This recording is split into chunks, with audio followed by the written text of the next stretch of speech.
Hello everyone, my name is Jeffrey. I am Jacob. And we are Meeple Leaf Reviews, doing a full review of Karmaka. Or Karmaka. However you want to say it. It doesn't really matter. So this is a game you picked up from Kickstarter. It is. It was a game that I saw. I liked the art style that was presented. That's always one of my big things. Yeah. And then the mechanics-wise, or mechanisms-wise, there is a kind of karma mechanisms where you play cards and other people can steal them from you to play them back at you. Yeah. Which was really intriguing to me. Cool. So you already talked about the art. I think the art is pretty in the game. It's mostly cards, and I think the art on the cards is well done. Yeah. And components-wise, I mean, you have some nice little meeples that are all Zen meeples. They're like a meditating monk. And then, yeah, I mean, there's an insert that was part of the kind of a stretch goal for making a nice insert that fits potentially an expansion as well. So, yeah. It was good. Yeah, I think the components are good for this game. The theme, like you said, it has this whole karma mechanism. You're trying to ascend to different higher level life forms. You start out as like a dung beetle, and you're trying to get up to this spiritual state. Yes. So the theme, I think, comes out from that karma mechanism, where if you have a card and you play it against somebody else, whether it be bad or good, it's going to come back into the game. So if you play something bad could potentially come back and happen to you later on. However, if you play a good card against somebody, you're not going to get something good happen to you. You're just going to get that person have something good happen to them. Right. And that's just kind of like the circle of good karma versus bad karma will come back and bite you. Good karma is shared amongst the world kind of thing. Right. And I feel that you're kind of building the pool as well, because if you're discarding bad cards or playing them down and then they're going to be getting rid into the discard pile, then you're kind of cultivating the entire deck for everyone. Sure. So the more bad cards you get rid of, because there's only a finite number, the less likely that bad things are going to happen later on in the game. Sure. I mean, there are a few player or card powers that will draw from that discard pile as well, so people can go sifting through and pull them back out if they wanted to attack you. Yeah, if they want to be a mean person. Yeah. And then they will come back and bite them. Right. So it's very thematic. So on to rules and teaching. You read the rulebook and taught a bunch of people. How did you find teaching? Yeah, teaching wasn't really a problem. It's very basic. You have 3 choices with every card. You either play it down in front of you for its karma value, and that will help you ascend in the game. Yep. Or you put it into your future life, which is very important because you need to plan to get higher in future lives. Or you can play for its power, which I was just talking about, and the powers have all different abilities, like destroying people's cards they have in front of them, stealing from their future life, or different things like that, pulling from the discard pile, or drawing new cards, adding new cards to another player's deck, or to your own. So it takes them longer. Yeah, if you add it to another player's deck, it takes them longer to get through their deck, so they can't ascend as quickly. Yeah.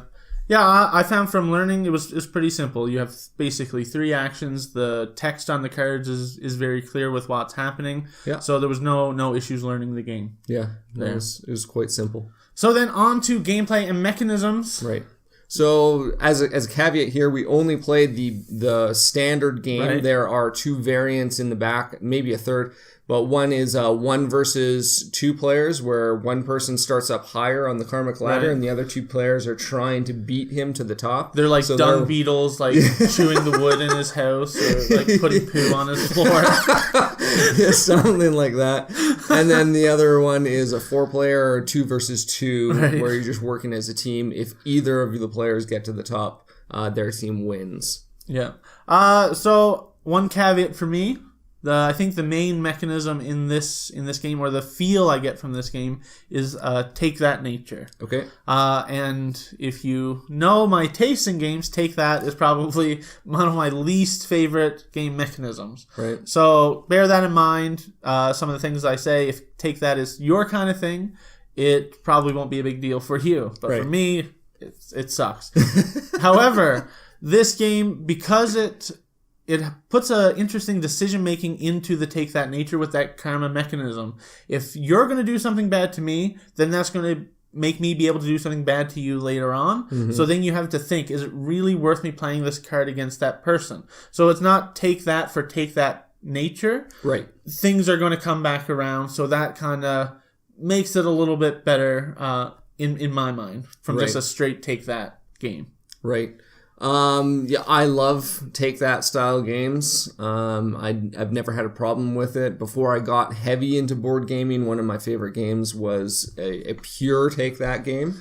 That's all it was, and I always had great fun. But that comes down to the players that you're playing with as well, right? Yep. If you're playing with a bunch of people who like it, then it's great. If you're playing with a bunch of people who hate it, they're not going to want to play the game. They're probably not going to enjoy it. Exactly. One of my favorite things in the game is just the tough choices. I felt like I was always, at some point, given a very tough choice of what do I do? Do I play it down as a deed?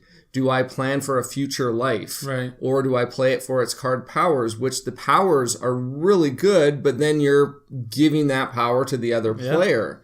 So it's always a tough choice of what to do, and I really enjoyed that. I find the tough choices come into the game only if you're planning for your future life. Like you said, one of those things that you can do is put cards into your future life, which will then become your next hand of cards when you either ascend or fail to ascend. Right. If you don't do any of that, then you're just going to get 6 random cards and you're going to draw 1 each turn, and then you just have to do with what the card gives you. And that's like just asking for failure. Yeah, because you aren't planning ahead, you aren't making any decisions. The random card draw is making the decisions for you. So that, while it's tempting to not put cards into your future life because you want to play them all now, right, it's still very important to do that. Otherwise, you're just playing a random draw a card, play a card game. Exactly.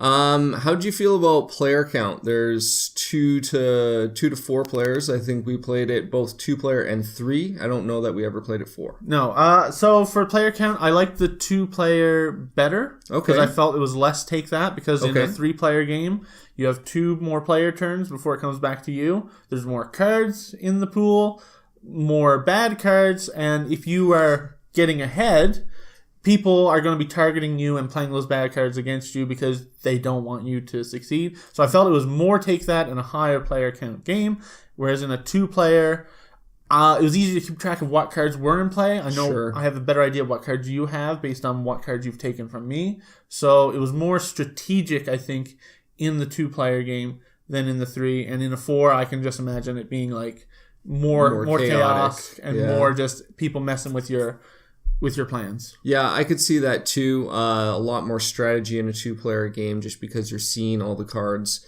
and you're having the potential to take everything that your opponent plays. Whereas in a multiplayer game, if you play a card that's good for you, that card is given to the player to your left. So the other 2 people don't have the option to take it. If you play an attack card, whoever you target is the person that gets that attack card if they want it. Right. So it's very more strategic, very more controlled in a 2-player game. Yeah. So anything else you wanted to talk about for the gameplay mechanisms? I mean, the player time. Oh, yeah. So that was in our 2-player game, the last 2-player game anyways that we did was a 30-minute game. Yeah, it goes by pretty fast. Yeah, it's pretty quick if you're making those choices. We haven't played 4-player, so we don't know how long that would take, but I don't see it exceeding an hour. Right. Only 45 minutes, I think. Yeah, and I mean, for this style of game, I don't know if you would want to play it for that long. Like, if it's going to be an hour plus with 4 players, maybe once people get more familiar, it will clip along a lot quicker. Right. But, yeah, to play, like I said, a more player game, to me, like the 3-player, was more chaotic and more time. When a game is more chaotic, I don't want to play it for longer. I want to play it for less amount of time. Yeah, so makes sense. I think 2-player, for me, because I don't like take that, is the best player count, but it all depends on what your preferences. Right. One concern I have for the game is replayability. It's a small pool of cards. I believe it's 23 different cards in the game. So I've played it 6-7 plays now, and there aren't a whole bunch of strategies that you can try. It's basically use the cards you have to build the appropriate pool you need to ascend. Yeah, and it's not like there's a deck building mechanic. You are building a future life, but even building that future life, you're only sifting through a limited amount of cards that you're drawing. Yeah. So it's not like you can go into a game saying, oh, I'm going to try this strategy this game. It's more of making the best of what you get, putting aside what you need for a future life, and playing what you need this turn to get ahead in the game. Yeah, it's really one strategy, and it's just about efficiency, really. Yeah, getting to the next level. Yeah. And doing it faster than anyone else before they can draw cards to mess you up. Exactly, yeah. All right, so shall we go on to final rating? Sure. For this game?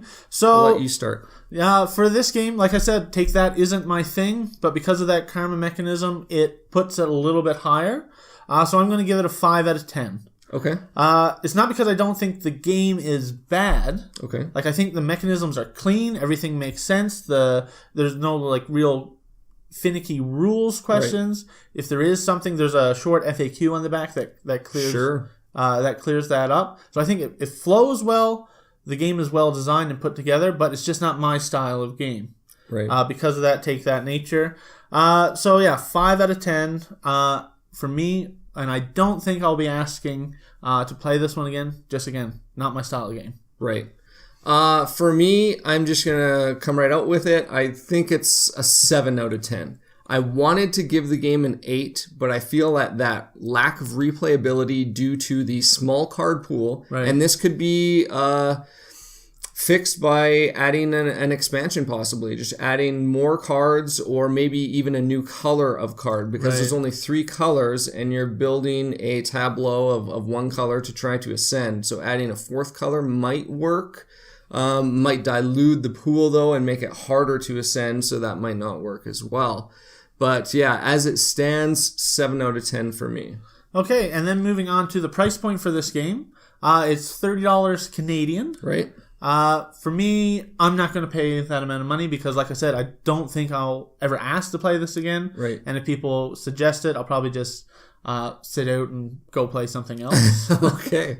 Wow. Especially, like, because if it's just 2 of us, because I'd only want to play it 2-player, and if you're like, hey, let's play Karmaka, I'm like, hey, let's just play something else.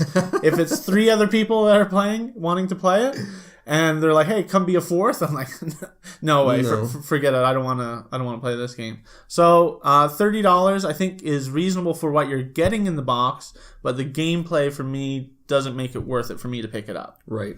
And I'm the exact opposite. I think $30 is basically right on point for this. You're not getting a ton, but for the gameplay and this karma mechanism, I think everyone needs to try this game. Maybe not buy this game, but everyone, I think, should try this game because that karma mechanism is just so intriguing and so fun. I love this game. I'm going to be bringing it back to the table with my game group and hopefully get a bunch of plays. But again, with the replayability issue, I might only get to 10, 12 plays before it's sitting on the shelf longer and longer and longer. Yeah, because with most games, I'm looking for a different experience each time I play. I want to try something different. I want to experience different facets of the game. So when a game is the same thing every time I bring it out, it's going to, like you said, wait longer and longer and longer between it coming back to the table. Exactly. All right. Well, that's our review of Karmaka. If that sounded interesting to you and you like Take That, I would definitely check it out because I think it's a good design. Don't forget to like and subscribe to our YouTube channel. That would be awesome, and we always appreciate it. You can always follow us on Twitter at MeepleLeaf, and in the description down below, you can go to our board game links and give us some hearts so other people can find us. See you guys next time. Take care.